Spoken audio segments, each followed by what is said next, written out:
ATV-TALK, the podcast.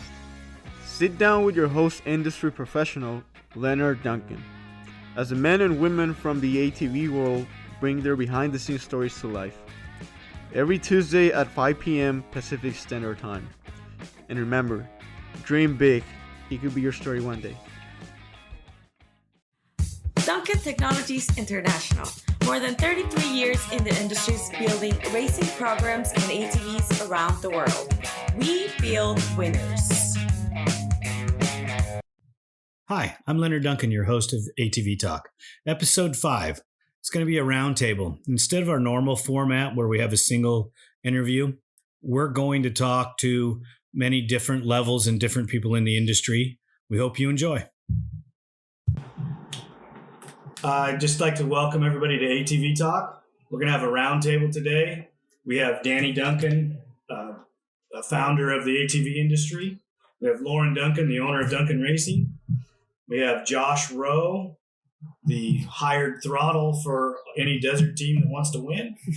And retired ATV racer, Brian Fuller.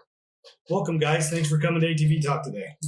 Absolutely. Thanks for having us. My pleasure to have you guys. I really appreciate you coming and talking to us.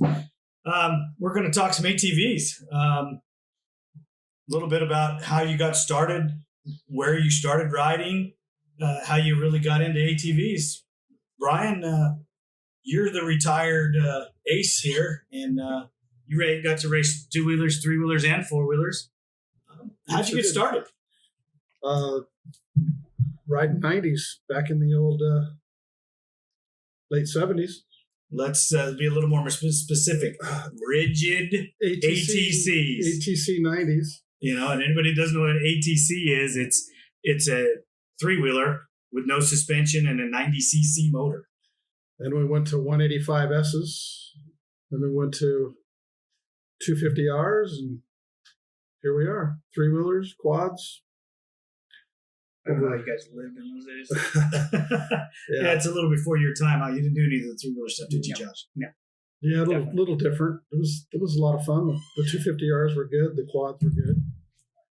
It started all the way from the early 70s all the way up to 1989.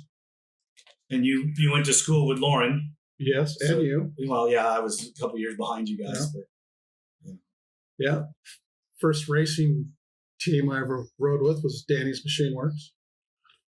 On a three-wheeler, correct? On a three-wheeler, yeah. But you raced two-wheelers prior to that. Two-wheelers were a lot younger than that. That was 75, 76 at Verona. And then basically finished that out when Bobby Sullivan had his accident and got paralyzed. That ended the motorcycle career with my brother and I.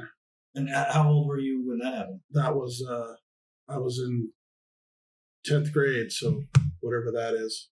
He got his accident the day after Christmas in 1979, so that stopped the two-wheelers thing, and then I got into the three-wheelers, raced those for about 3 or 4 years, and then the quads took over and raced those motocross-wise for a couple of years, and then went to the District 38 Desert for year and a half, 2 years, and then pretty much stopped consistently racing. And then Loren took me over to Holland to the Veronica Beach race a couple times.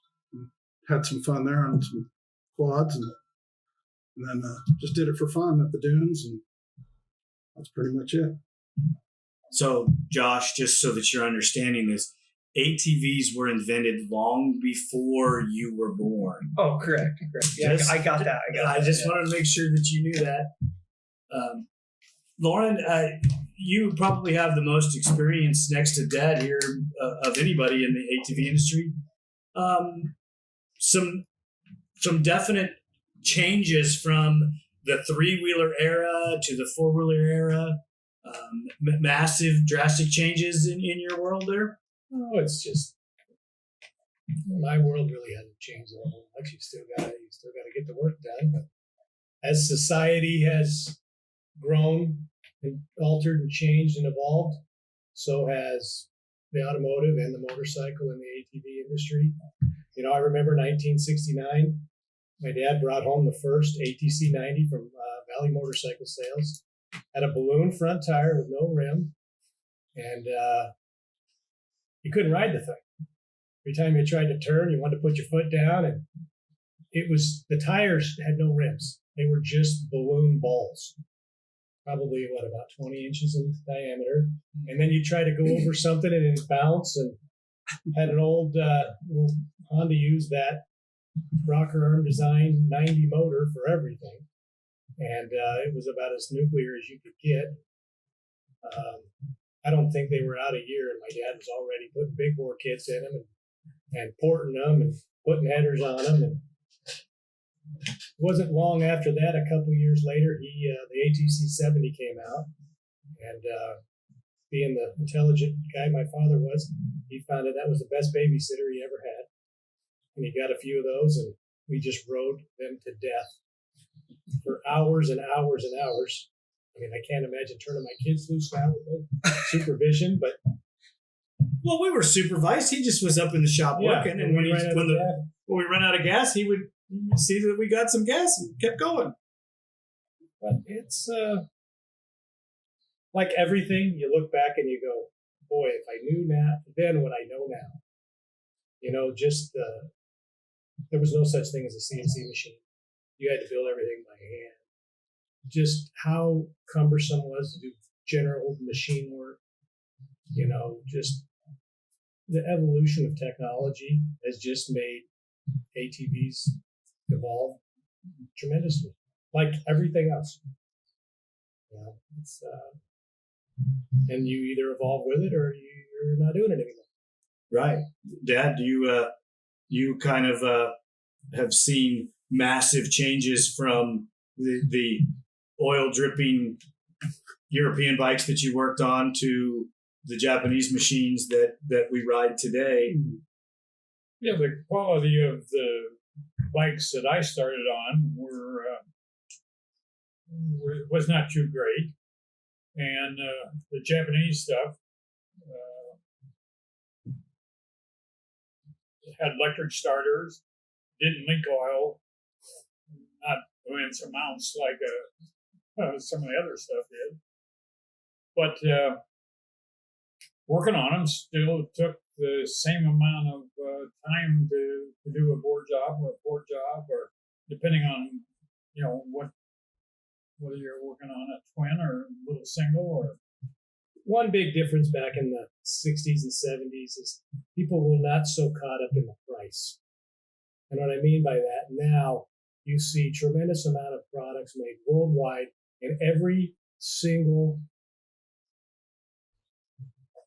thing you can think of, from construction, automotive, to ATVs, that price dictates the quality of the product. I mean, I've got some machines that we use still that were built to take apart and fix. And when they manufactured them and they built them in the 50s and the 60s, they thought about that. Well, when Honda built all these little machines, these ATC-90s and 110s and 185s, they weren't thinking to make the cheapest thing in the world. They weren't thinking to throw it away and get another one. They were build a quality product. I mean, if you have a 6mm bolt off of an ATC-90, it's probably still good today. Just the quality of the bolt, just everything about it, just about it. Except for the perishable items. You still see that ATC in some form running around in people's backyards or in the desert or all over the place because the quality was so great. Yeah, but if you remember the little mini bikes, little taco mini bikes, just pieces of the trash. They just wouldn't stay running for one day, let alone hold up for decades. And, Honda's still hands down the quality leader in our industry. I mean, I know technology in the two-wheeler industry, the Europeans have really made tremendous strides. But at the end of the day, a Honda is just the benchmark of quality. But you see a lot of other manufacturers of motorcycles, ATVs and UTVs, that can't even compare. They haven't figured it out. It's so price point for how they do it. And it's just, it's a throwaway. You run it for a season and you got to get rid of it. Honda's just a tough machine. And Yamaha's a solid second quality wise. They make a good product and they think their stuff through. And that's probably the most depressing thing is you see everything now is just driven by price. Everywhere you go, it's price. It's how you do business. It's how you buy. So many things in this world is not quality, not customer service, not can I fix it, not how long is it going to last, not how is it going to work. It's price. And it's kind of depressing to a point. yeah, you can't dwell on it because it will take you down. And most people don't even think about it. But when you're in that world and you're working on those parts or you're making those parts, and can't tell you how many parts I've wanted to make, but I couldn't sell them at a price point that would make it profitable. I could always find somebody out there that wants it, but not enough to sell enough to do it. Right. Josh, listening to the evolution of the men that are sitting around you that have kind of paved the way for a portion of your career, what do you think about some of the things that they got to ride back in the day? Because you've seen some of those machines. You've even got to experience them in a small form, maybe when you were a younger kid, because you're 30 now, so you were around a little bit. Yeah, no, I'm surrounded by greats of the ATV industry right now. But no, yeah, my dad, seeing the quads my dad rode back in the day, and even now getting to do the 250R and Banshee photo shoots with you guys, getting to ride those. To be honest, I've ridden 3-4 two-strokes in my life. So, but yeah, the technology and as far as everything's come over the years it's amazing to see that they were able to, I was talking to Loren about, I still can't get over that a Banshee can do Pont de Ville on one motor. He's like, I just don't, getting a 4-stroke to last that long is beyond me. And then to have a 2-stroke running like that it's crazy. But yeah, it's impressive that the reliability they got out of those machines. Well, the handling characteristics on some of them were pretty bad, and the evolution of the sport with guys like Doug Roll and Elka, and there's other guys out there that do suspension work and make A-arms and different shock companies. To get these machines to handle the way they do, it's all a developmental process because, as Brian was telling us earlier, he started riding a rigid. Okay, and most people don't even understand what that is. That's no suspension. It's just air in the tires giving you... Yeah, but you weren't riding that rigid at Carlsbad Grand Prix course. You were riding it out at the dunes. You were riding it out at his dad's property. You went where you could still ride with it. Well, hitting a 3-inch bump on a rigid is still hard. I will say the one thing that I never even raced without one time in my life was a steering stabilizer. And I couldn't imagine, I can't ride a quad without a steering stabilizer. That's how big of a sissy I am. So all these guys that used to race, all these long distance races or short course races or anything without a stabilizer it's beyond me. Well, they used to think that if you put a steering dampener on there, you were a sissy. Well, and they wouldn't do it. They just wouldn't do it. Like some people wear gloves on. Well, gloves are for girls, but that's neither here. I'm not going to hold it against any of them guys. You talk to guys like Marty Hart. He didn't have a steering dampener, and he didn't want one. He went out look at the steering dampener technology. Oh, it just came They did build an applicable dampener that really kicked butt on an ATV, probably until the last 10, 15 years. Right. They were taking street dampeners or assist arms off of Volkswagens and putting them on there. And that's what they were using with no valving. They just changed the location in relation to the center line of the steering stem to change their leverage ratio. So it was so primitive. So you can't really cap on the dampener when there wasn't nothing out there to use. Same with AR. A lot of times people race with stock ARs because there was some welders out there that could just move the wheel out. But until guys like Doug Roll got involved and changed the motion ratios and really affected the steering and made a front end that worked efficiently better, that was re-engineered, not just wider, that's when suspension really stepped to the next level. And there's people today, probably the vast majority of your audience, that don't have any clue what that means. You've got to have guys like Doug Roll and stuff that know how to make a part like that so it works better. Well, that's why we call it desired level of performance when you're A-arm shopping or shock shopping. if you want it to handle great and you want it to work great, you have to buy the higher end product because those are the guys that did the development and to make them work correctly. In theory, not always the higher, not always the more money product is better. Well, for the people that we deal with, I think that's the vast majority of it. But there are some guys out there that charge a lot of money for things that don't work. But that's with anything. That's with any industry. Yeah, you got three. You got Lager, Roll, and Walsh are the pretty much did the vast majority of performance suspension available. And I would say Roll was the leader with Lager, Mark Lager, the close second. And then Walsh kind of came in later and did it. But yeah, that's. And you look at that, that's really a small little pot of people. Exactly. I mean, our industry is as big as it is really, really tiny, and everybody knows everybody, and everybody, chews the same dirt and goes to the same events and does a lot of the same things, and you get to know these people and deal with them at a specific level, each and every one of them. So, Dad, what do you specifically look at today and think, wow?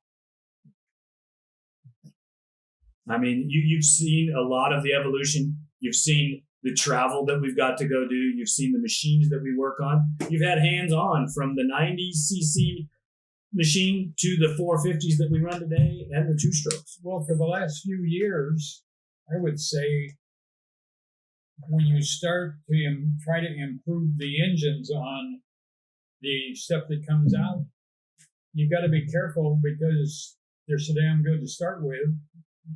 You can detune them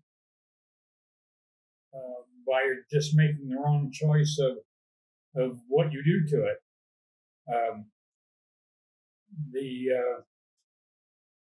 Years ago, when the two strokes kind of ruled, this is like Loren was saying, the suspension wasn't good. As the suspension improved, the engines were already so damn fast that you couldn't ride them hard because you didn't have any suspension on you. As the suspension got better, then you start to need more power. But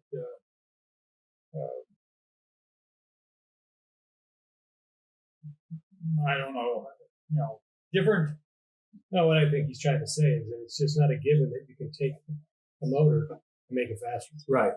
And we probably get one every week that's worked on by somebody that it's almost criminal what they do because they just have no clue and it slows it down. Right. It just because it started, they think they fixed it. Starts good. It's hard to really make things better. We did that with pipe testing. Sometimes some pipes made the bike go faster, and sometimes the pipe made the bike go slower. You don't learn it until you do it. Right. Yeah. That's everything. Brian, you transitioned from a three-wheeler, a 250R, where you raced the nationals, to a four-wheeler, quad. How big was the transition for you back then? A three-wheeler was definitely harder to ride. Rode a three-wheeler for years, so it kind of was natural for me once I grew into it. And once we started racing, got into I actually had a Tri-Z 250 Tri-Z for a while, and then switched to Hondas. I think the Hondas were more adjustable and tunable. But I think the quad was a lot, we called it a couch, so it was a lot easier to ride. But anything at speed, is trying to be competitive. The hard part, our three-wheelers were very competitive for a long time. When Loren and I did the nationals, and had pretty good success with that, the 250R. But I think the 250R quad just took it to a different level of comfort. You could actually do more things to it.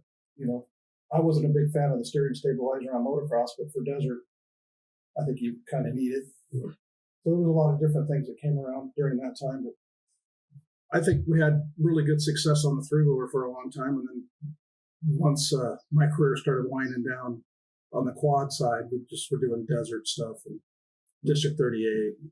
When you won the championship down in District 38, you were on a 88 250R with stock suspension. 87. Yeah. 87. Yeah, we'll just have the different swing arm in the rear. But yeah, it was stock.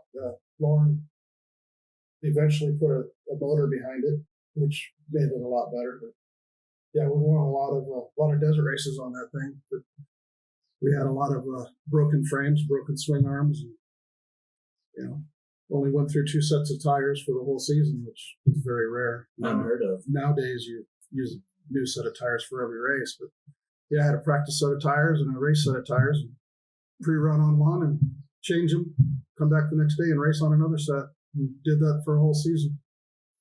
So yeah, I think the quad definitely changed the whole ATV industry. The three-wheelers kind of totally went to the wayside. I think they're coming back now a little bit. Some people are doing them on some different races I've seen. But you see them come out at Works as a class for three-wheelers. Yeah, I don't know how many guys show up, but they've had them. So, I still got mine. Loren redid it. Well, both of you guys redid it 15 years ago. Probably got 3 hours on it. sitting in the garage with a sheet on it. I tried to ride it at the desert when I took it out there once for one of my friends to ride. Thought I was going to die. Definitely don't know how we did what we did on three-wheelers when you actually get adapted onto a quad and then try to go back.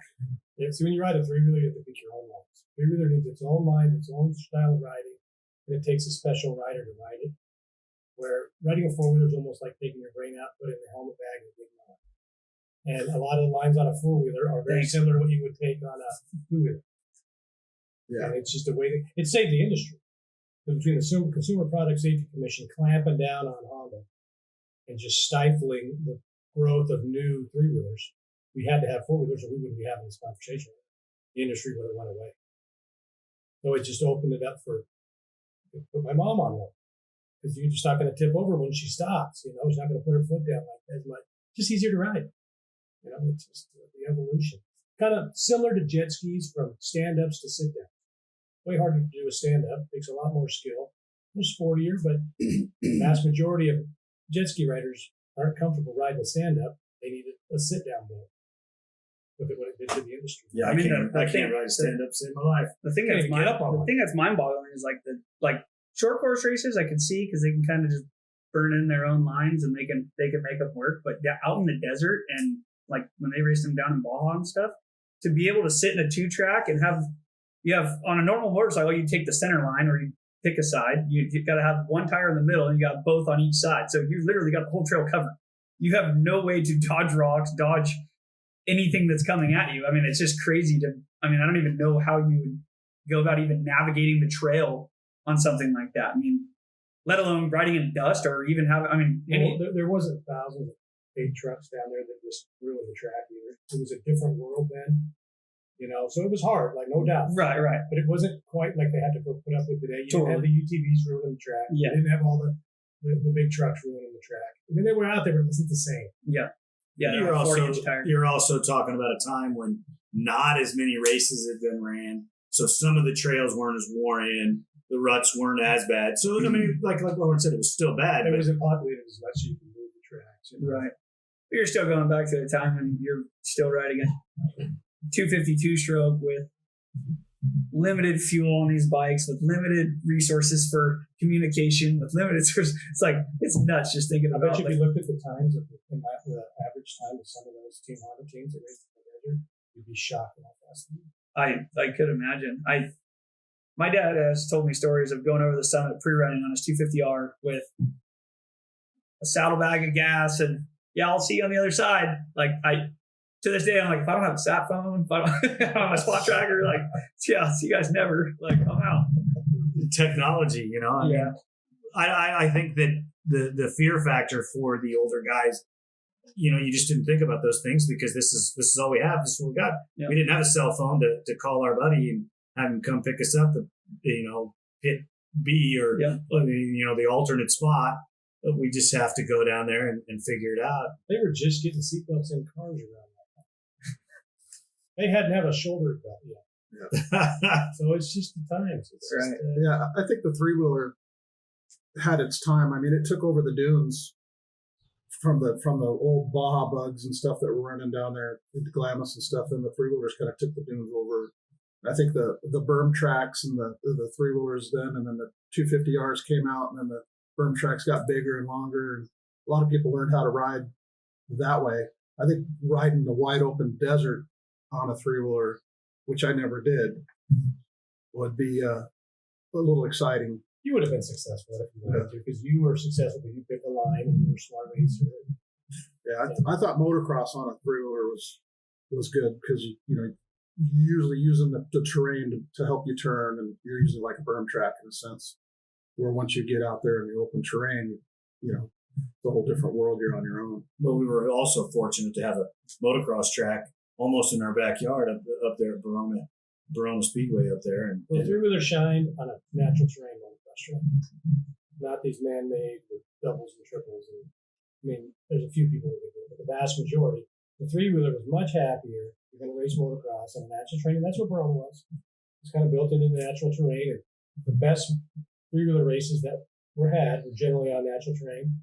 But where they really shine is on flat tracks, PTs. They did fantastic. Maybe even better than four-wheelers. Yeah, Verona had both. We used to do that every weekend. You'd go up there and do two motos of motocross, and then they'd grade some stuff out and turn it into a TT track, and then you'd do two motos of TT, and then you'd go home. And those are the days when there was, quite a few people turning out for those. Had a couple hundred entries. It's actually better to watch a three-wheeler national on a flat track than it is a four-wheeler, because the four-wheeler one, you just get, the eighth place guy bang into the pile. Everybody got brave and just smashed into people. You didn't do that on three, because you'd just be in the hospital. yeah, you had to drive the thing. It's kind of difference between NASCAR and IndyCar. You don't see the IndyCar guy just running into the first turn, but you see some NASCAR guys. Well, I'm going to come through this more than likely. Four-wheelers like in a NASCAR, and three-wheelers kind of like being an IndyCar, open wheeler. It just took a different skill set, and you just had to have some little more finesse. You guys built, I'm talking to Danny and Loren, they built an IRS 250R three-wheeler. That was quite the experience out in the sand dunes. Yeah, it wasn't a true IRS. It was a swing axle design that my dad and a guy named Rob Martin had done. I just kind of wrote it.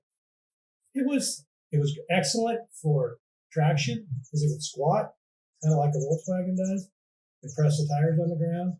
It was manageable. It would have been a little bit hard to race on a short course because it dipped. You couldn't keep it stable in the front. I don't know how it would have held up in the rocks and racing the desert, because you still Wouldn't have, because the fact that when it squatted in you the didn't have any rocks, ground clearance.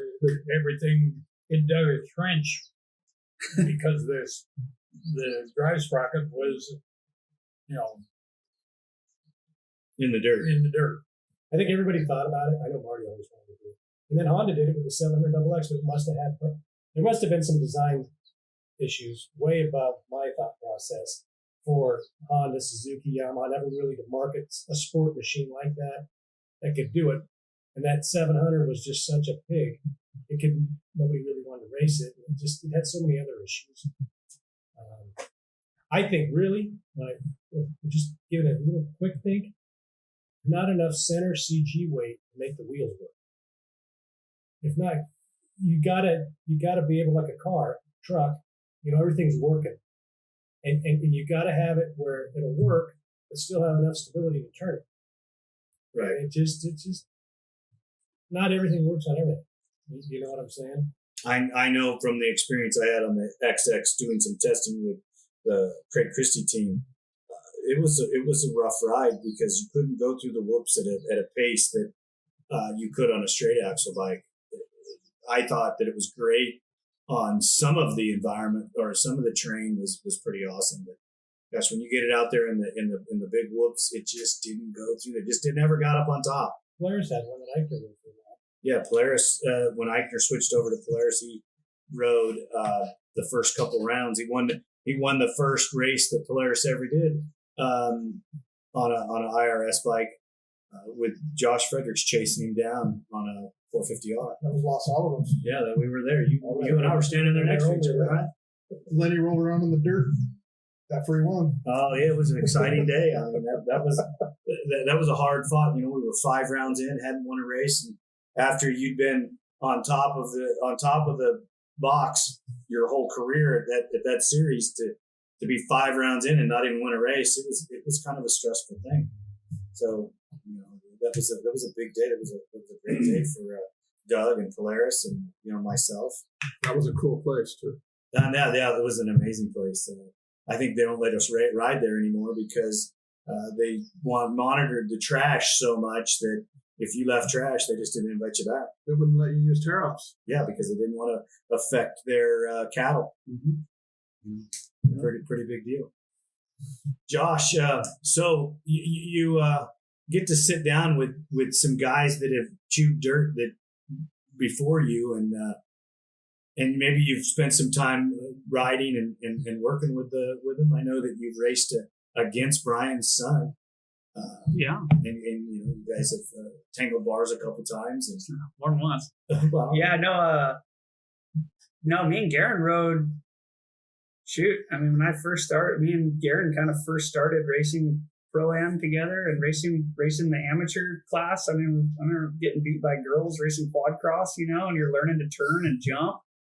And no, I mean, it was Brian that kind of sparked that inner. I always had this thing that I had to. I mean, I was the one like prepping and working on my bikes, and when I was racing quad cross, Brian's like, he's like, dude, you gotta ride it like it's not, like you don't gotta fix it.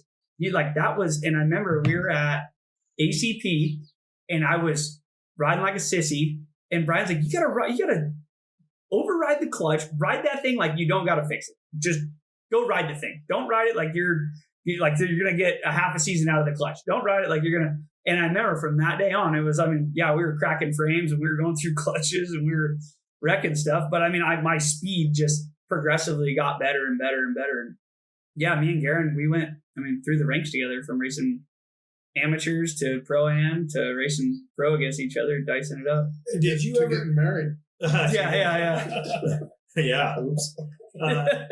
Did you ever get to race with your dad?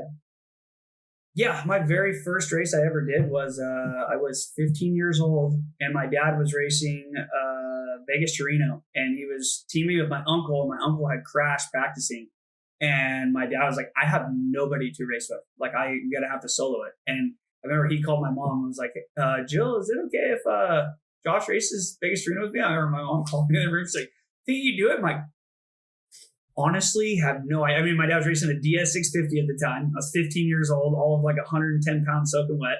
And I rode like, I think 130 miles of the 600-mile race. My dad's like, I just need a break. Just give me a break. That's all I need. And, but yeah, no, we raced a ton of like little District 38 races and 6-hour like team races. And we've done all kinds of stuff together. Now doing the Razor. How do you take it when you got faster than him? It was funny because my dad has always been like, we still to this day, like I feel like I got to in the desert to like where I feel like I can contest with the best of them. And he still to this day will like he almost being 60 years old now will tell me that he will go out and lay a faster lap time on their 24-hour race course than I would ever be able to lay down on that track. And well, it's a 10-mile course, so when you only go 8 miles, you get a good lap in. That's what I was thinking.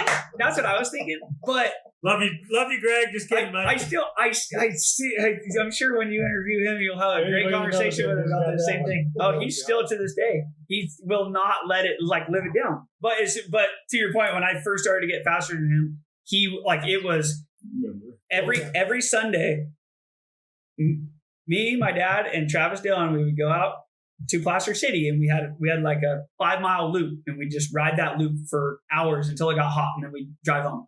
And that was where I started getting faster and like learning and everything. And then once I got fast enough where I caught my dad and I passed him, and we were on the drive home, and my dad had nothing but excuses about how his new quad wasn't working right, and the shocks weren't set up right, and this and that, and it's going on and on. We get out of the truck, and Travis like, oh, dude, you got his number. And my dad was, from that day on, he's been flustered. So it's good.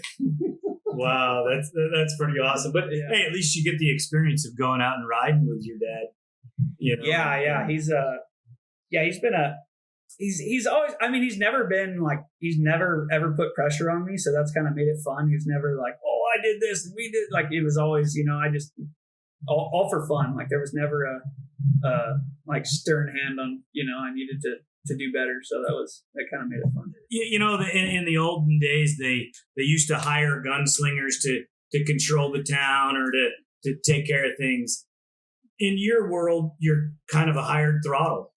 How does that make you feel when the teams that are trying to win the championships in Baja, Best in the Desert, call you and say, hey, we need you to clinch this championship, come and ride with us?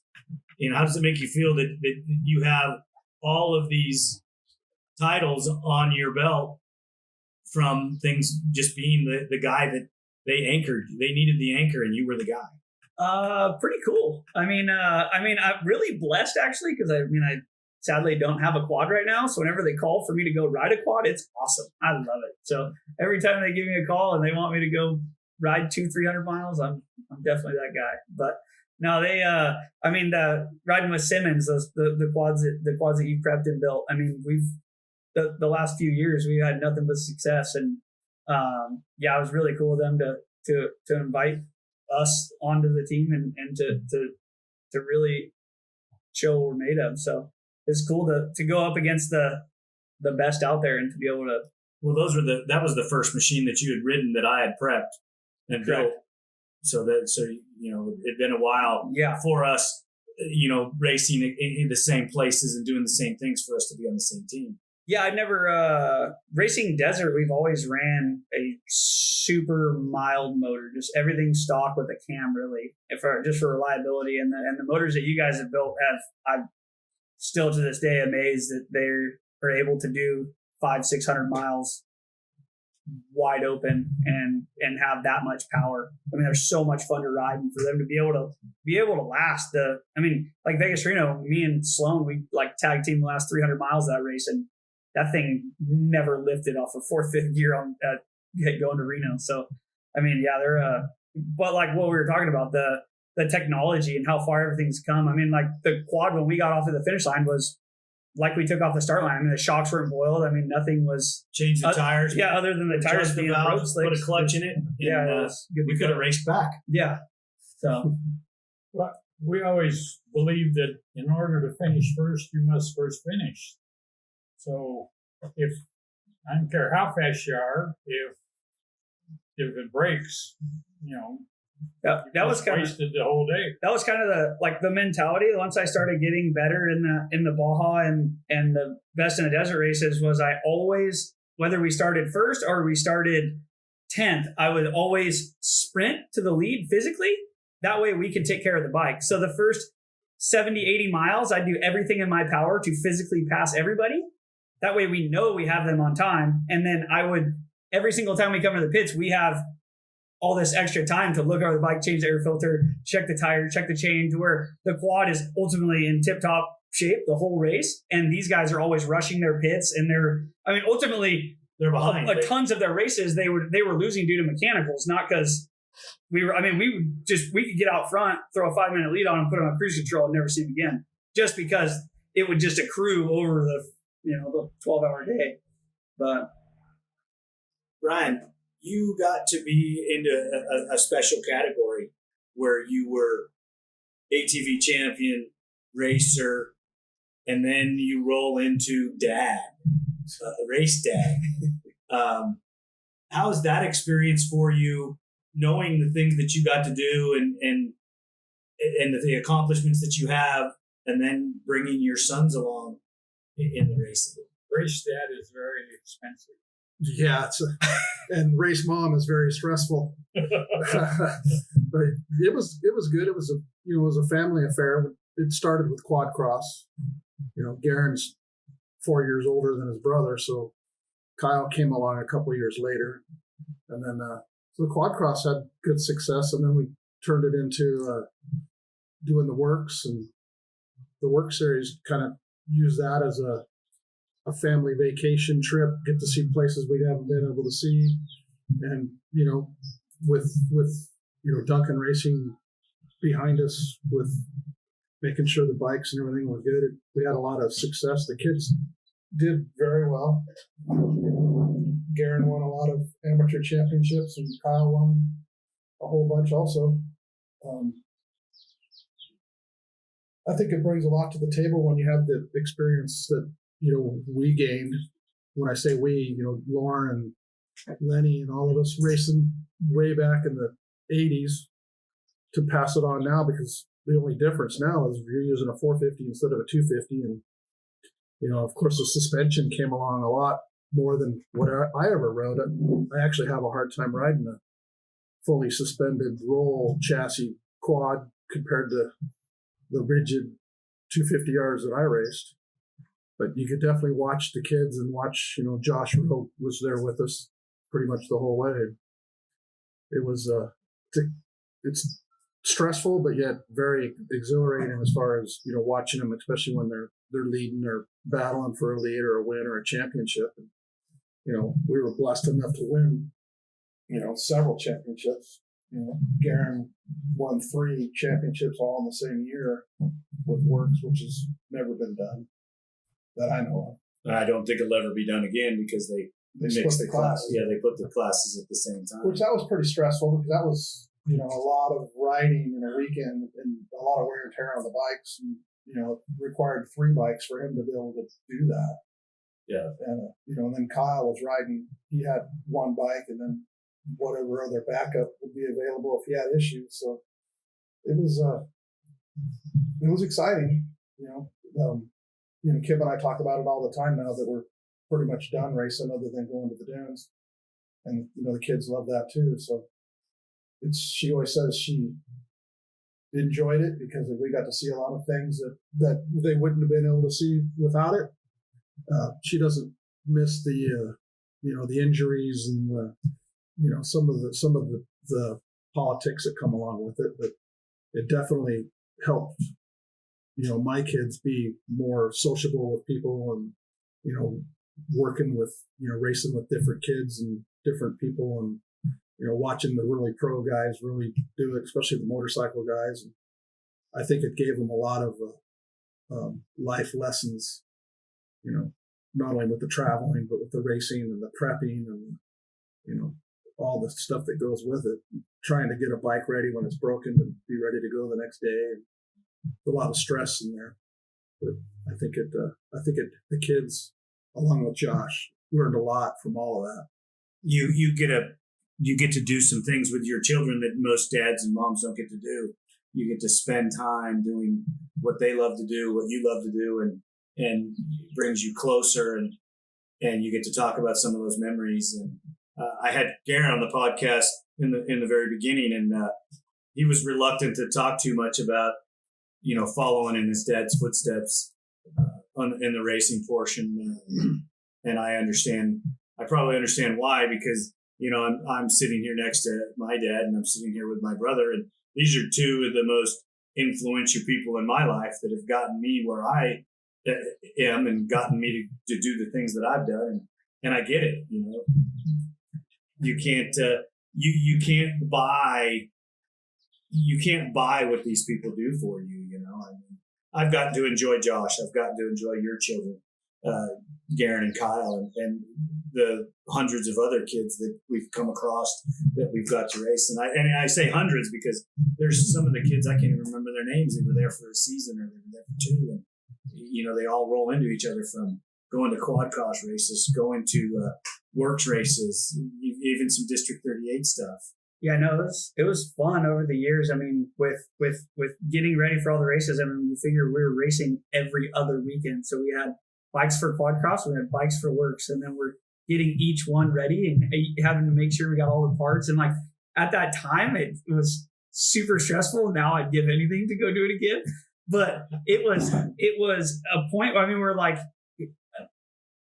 our parents literally let us live the dream. Like we were either riding, working on our quads, or we were driving to the next race. And we would go, we'd do our 24-hour pulls to Washington and back, and the parents would fly up, or they'd drive their motorhomes, and we'd go on whitewater riverboat gambling trips. We go do all kinds of stuff that we did the racing and we took it serious, but there was also the fun and just enjoying what we were doing. And that was what kind of made the whole thing worth it. And I think a lot of the racing when we did short course with Loren, a lot of things were secretive. You're out there trying to win races, and you don't want people to really know what you're doing and what you're running, and then you step into the next level, and then you go to the desert and you go to do desert racing, and those people will give you the shirt off of your back to help you beat them. Then you go to Works, and it's kind of the same way. Works family is actually a pretty cool group of couple 300 riders and racers that if you need something, everybody will help you. So there's some races you go to where people won't even give you the time of day. And then you go to other places where they'll make you breakfast and let you use their bike if yours is broken. So there's two different sides to racing sometimes, and I found that the more family oriented ones they take it serious, but it's not life or death. Where you go to some of the races where it's the big nationals and that there's not the personality people trying to everybody keeps it to themselves. I think that was the hardest thing for me to get used to. Well, you're professional companies. You're out there under the big tent. You're the big show, and I can understand both sides of it. I've gotten to be a mechanic on the nationals under the direction of Loren, who ran the team for the nationals for a number of years, and the professional level that we were trying to maintain. And I didn't really ever have time to intermingle with many of the other guys. I got to meet some of the great riders, back in the day, Shane, Doug Gus, and you got to spend a little bit of time getting to know these guys. But no, there wasn't a lot of parts changing. There wasn't a lot of doing different things. I mean, some of the riders got to go and ride at this guy's track or ride at that guy's track. But when we started and we transitioned into the Works into the the early 2000s, it was a totally different world. We had the big trailer, but when somebody needed help, they rolled their bike over and they didn't care what flag they had. We helped them and we went racing because it was a smaller platform with less people, and you just needed everybody there on the line. So you did what you could to get that other guy that might beat you that night, and sometimes did. You did what you could to get them to the line. I just always learned that from desert, because if I had what they needed 100 miles down the road in the middle of nowhere, they're going to have something that I need. So I didn't care.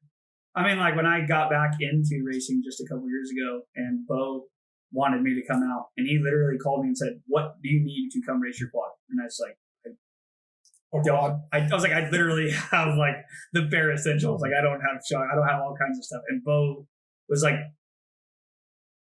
"Come to my house. We'll get you set up. Like I want you to ride a quad again." I'm like, wow. Like the top dog to call me, and I even gave it to him at San Hollow one race back. Well, yeah, he loaned you all the parts, and then you went out and whooped his butt. Yeah, it was. I mean, but that just shows that's the type of guy Bo is. I mean, Bo is that guy. I mean, he's literally at Works right now, spanking everybody on a motorcycle after he just spanked everybody on a squad last weekend.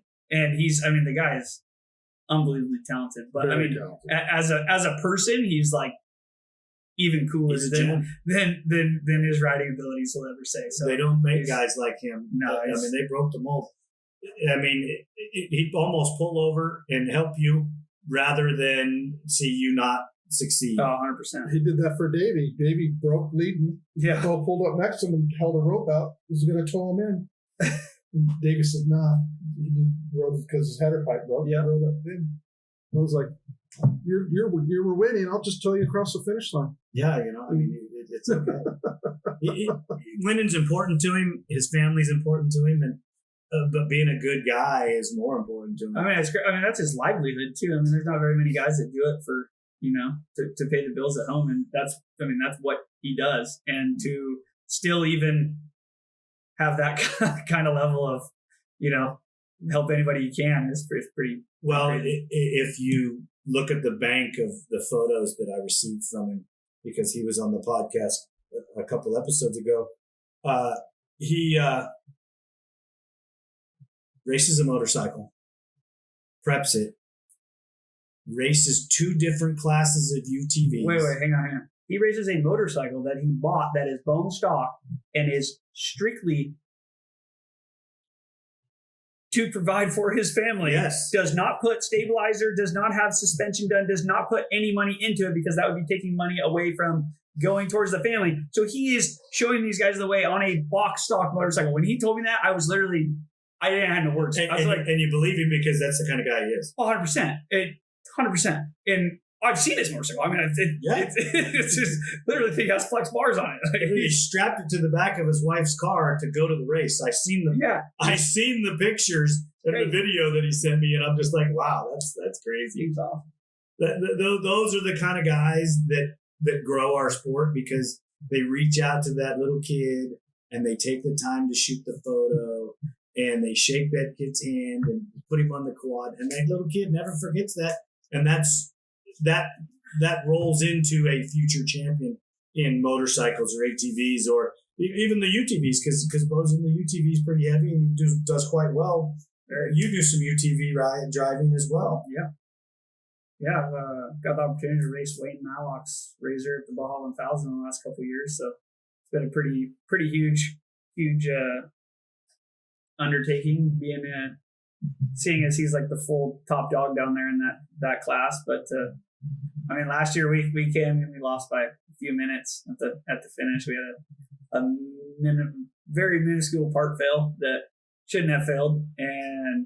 But yeah, I mean, I drove the first 340 miles last year and put a half an hour physically on the field in his car. So it was pretty cool to go out there and show all those guys that get big bucks to. Just taking away from the ATVs for a second, Josh, just do you get the same feel or the same adrenaline rush or level of enthusiasm to drive the UTV as you do riding the quad or the motorcycle? I love competition, and racing the quad is awesome. But when the whole when I first started racing, it was like at the time there was many guys. You had Frederick, you had Nelson, you had Barron, you had all these guys that were getting paid to do it. And it was like, at that time, I was like, cool, I could eventually get to that level to make this my job. And then once I finally got up to where I was going to be close to do that, a side-by-side decided to come out, and every single person in the world went and bought side-by-sides. So, I mean, the whole ATV industry as a whole fell off. And it's so hard to, like, going to race a quad, you call a company and say, hey, I'm going to go do this. And they're like, cool, we can give you 25% off. And it's like, yeah, well, I'm going to have to come out. And we all know how much a race quad costs to build. And to even come close to doing that is like, it's crazy. And a side-by-side company, you call them and say, hey, I'm doing this. They're like, cool, what's your address? How many do you need? And it's like, there's in each class racing a side-by-side is 40 to 50 cars. And there's like full opportunity for like full factory support, all this stuff. And it's just hard to juggle. I mean, I love, like, when I'm racing his car at 1,000 and being able to go down there and do well is my main thing. And to go race against these guys that are making good money doing it is like, it's fun. I don't know. I mean, to what you're saying of riding a quad, absolutely not. I cannot wheelie through four foot whoops and catch air and throw it into a turn and do that kind of stuff. Absolutely not. There is no adrenaline. There is no, like, when you're on the quad and you're so dialed in that you can't mess up and you are so perfect that when you get done, you're like, yeah, I'm pretty much the man at this point. It's especially in the car, because you're going against, just keeping the car alive, right? Like the quads, we kind of, knock on wood, we have those things pretty well dialed in. Like, we don't have any mechanical failures. These cars, if you look at it wrong, it could just throw a check engine light. You don't know. So, it's hard to, they each have their pluses and minuses. I love the competition. That's what I thrive off of when it's go time. Wow, that's a lot there. The future, Loren, what do you see? I think it's going to probably stay the same for the next few years. Just depends on what happens with the world. But I don't think you're going to see a lot of big changes. I think ATV industry's kind of stabilized. It's got its little niche. The vintage is kind of reared up and it's doing well. But look at how many people don't do it anymore. There's not a lot of companies left that can sustain a focus of working on ATVs to do that. So many people have to do other things to be able to pay the bills and just work on ATVs. We're one of the few companies that can stay in business solely from working on ATVs. And UTVs is just another. Everybody in the world's trying to put their hand in that pot to get money out of it, from off-road truck people to buggy people to motorcycle dealers to UTV manufacturers. It's just so saturated over there. And the evolution of the UTV is steering it towards the watercraft market. You buy a jet ski today, you don't do anything. You roll it off the showroom floor and you just drive it. You use it. You don't do any service. You don't wreck it. You never have to take it back to the dealer. The consumer base is just going to turn the key. It's going to have a radio. It's going to have seats. Yeah. It's going to have everything it needs, and you just they're bought on the, can I make the payment? So they want to put it all in there. You pay one payment instead of buying 3 or 4 quads or 3 or 4 motorcycles. They buy one UTV. The family's got it, and you go. I bought a towel, and there's not much to do to it. I'm not going to go racing Bob, but just to go out and have a good time. Maybe make a tire change and a couple little things, maybe some radios. But the vast majority of it, there's no money to spend on it. There's no motor work that needs to be done. It's pretty done. And, Kawasaki came out with a new one, and Yamaha's got some great ones, and Polaris obviously has theirs. Can-Ams. You're not buying Can-Ams and modifying. They're coming off the showroom floor, and that's what people are keeping. They would do almost 90 miles an hour off showroom floor. You don't need to do until you crash it. The general consumer does not need to be going 90 miles an hour. It's pushing the aftermarket industry out, kind of like Harleys have done the same. You can get every trick part you need from Harleys, and the vast majority of the stuff comes from Harley or one of their companies. And the UTV manufacturers are doing the same thing. So there's not going to be you wouldn't start a business model to go build performance parts for UTVs. There's always going to be a few niches for people to do it, but is it going to just sustain a whole industry? Yeah, Wayne's pre-runner that he has almost 6,000 miles on it, and it's box stock. It's bulletproof. Like it's insane. Like before, it was like you couldn't drive them without the long travel, without the bigger tires, without all these things. And now, like you said, everything, you literally just go. You can go down there, pick one up, and finance. Yeah. Go have a good time. Yeah, go down there, zero down, and have a great time. Wow. I know. Well, two-wheelers are the same way. You buy a Sierra 450, it's better than 99.8 of the whole world off the showroom floor. It's a good bike. It's a great. Well, everybody, all of them are good bikes. They're all. Yeah, and if you do work on it, it's more because they got a 100-pound weight difference, or this guy's taller, or they want to make a specific change, and you don't really are improving on what the factories have done. Same trucks. I bought a truck the other day. It doesn't need anything. Yeah. It's got a nice wheel package on it. Look at your truck. You got a great truck. You bought it. There's nothing to do to it. Yeah, I haven't done anything to it. I've been driving to change the oil. Yeah. In the olden days, you had to always work on them, and you ordered aftermarket stuff. And if you just observe the world, the aftermarket industry for those types of products, for boats, jet skis, UTVs, ATVs, trucks, it's just shrinking, because the factories are just making much better products with all the widgets on them. And it's cool that Yamaha finally came out. Like they have a +3 wider quad, like for the consumer to be able to just throw a set of shocks on it and be able to go ride their platform. I mean, like we know the Honda, as soon as you buy it, it goes to a bare frame to to get the frame gusseted, to get everything dialed in to where we can actually count on these things. If you're gonna build a Yamaha quad, you're gonna build a Honda quad. You can break them down to a frame, and there's things that you got to do to both of them to go to the pro level. To race in the B class, to race in the C class, to race in the A class, you don't have to do near as much. I know that the race dads, can't let their kid go out there on anything but the coolest quad.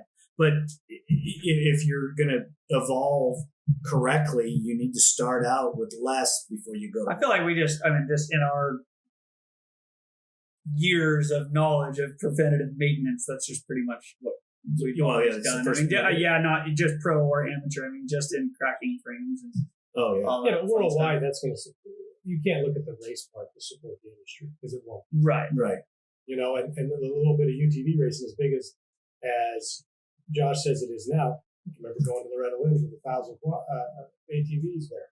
Yep. But that's nothing compared to what the real numbers are. Recreational rider. Yep.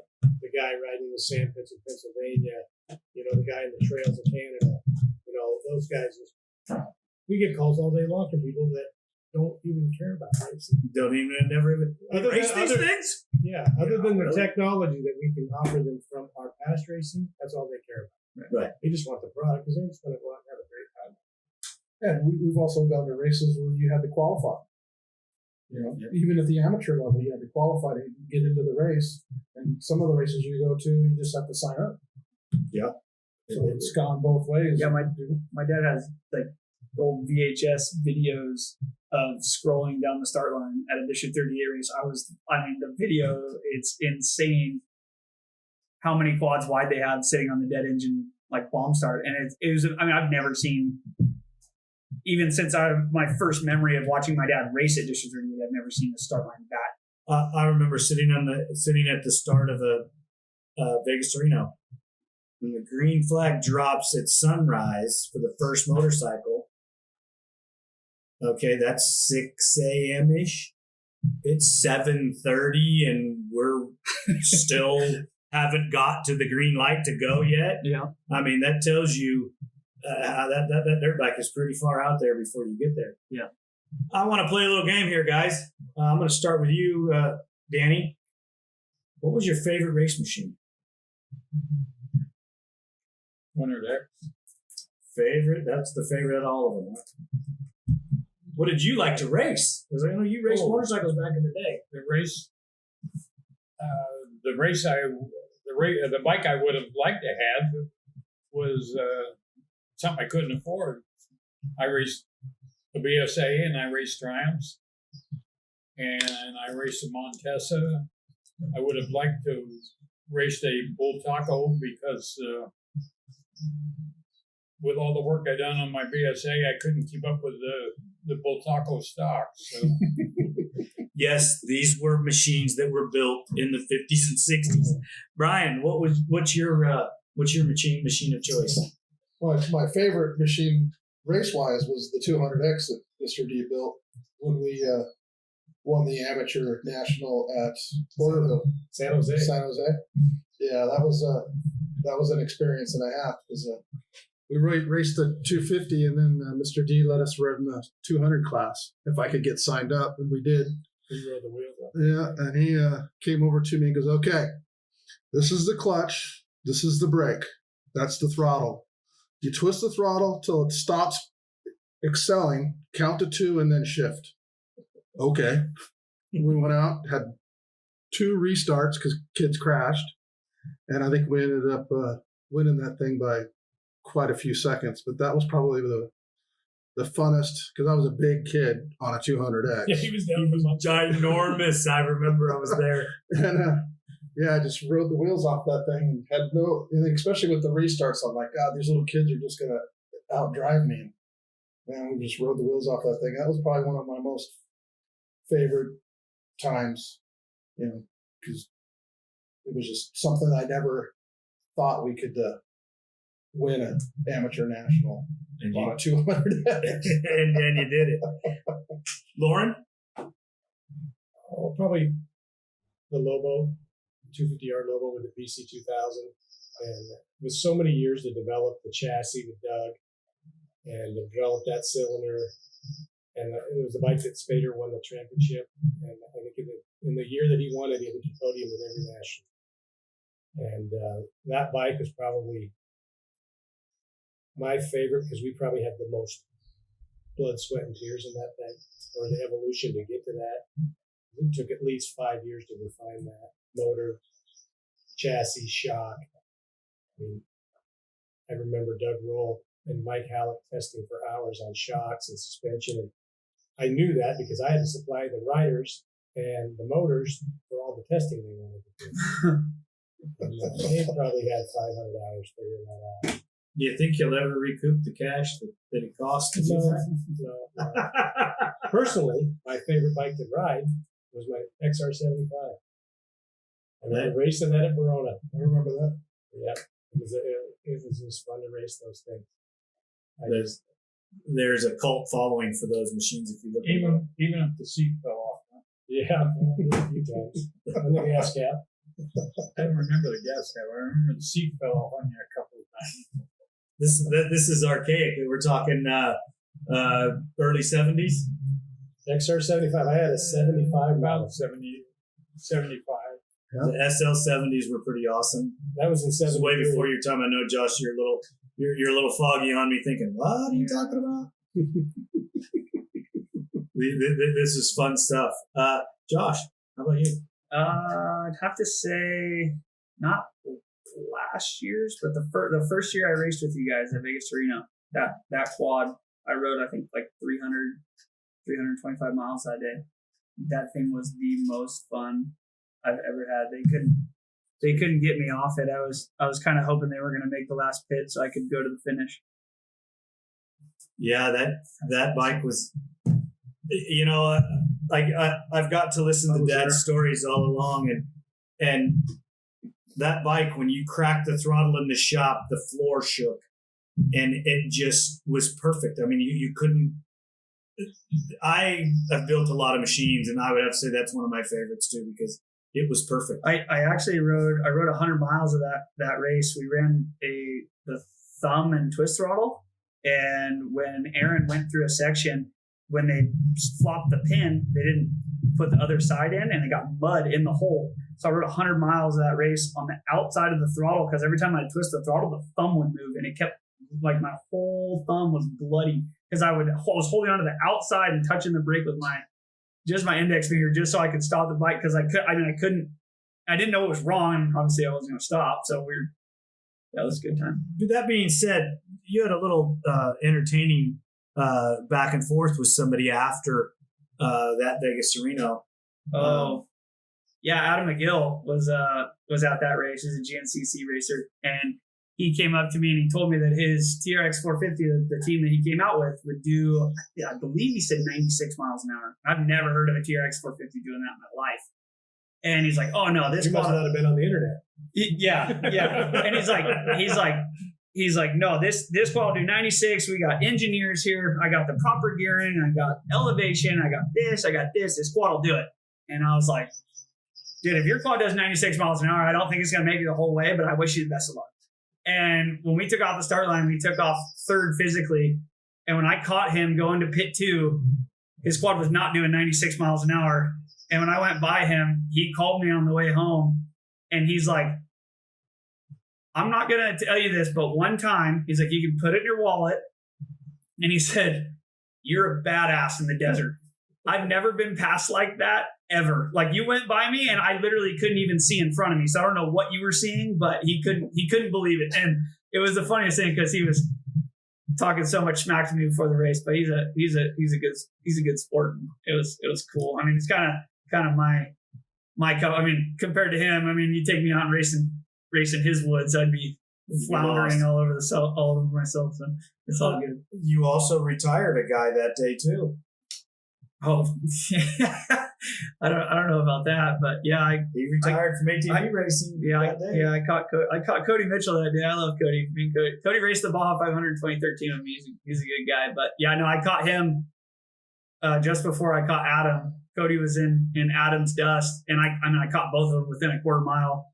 And when I went by him, I was probably doing 30, 40 miles an hour faster than he was, and he was not about to push the envelope like I was that day. But it was good times. That was a good day because that bike just drove away. Yeah, that was one of those days we passed the field before pit 2 and never looked I back. don't think we ever saw anybody again. Yeah, we just never looked back.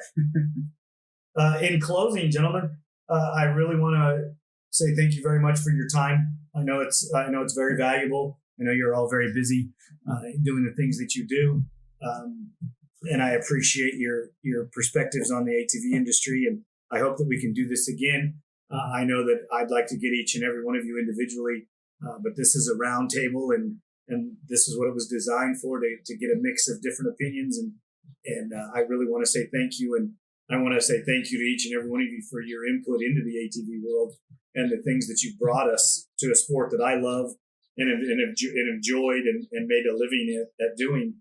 Like I said, the two men that got me where I am are my father and my brother, and they're both here. Josh has made my machines look incredible. Brian's got to ride a couple machines that I worked on way back when I was early in my career. And both of his sons have ridden machines that I've performed duties on. But thank you, gentlemen, for joining ATV Talk today. And I hope you'll come back and visit with us. Absolutely. I will. Yes, sir. Thank you very much. Have a great day, gentlemen.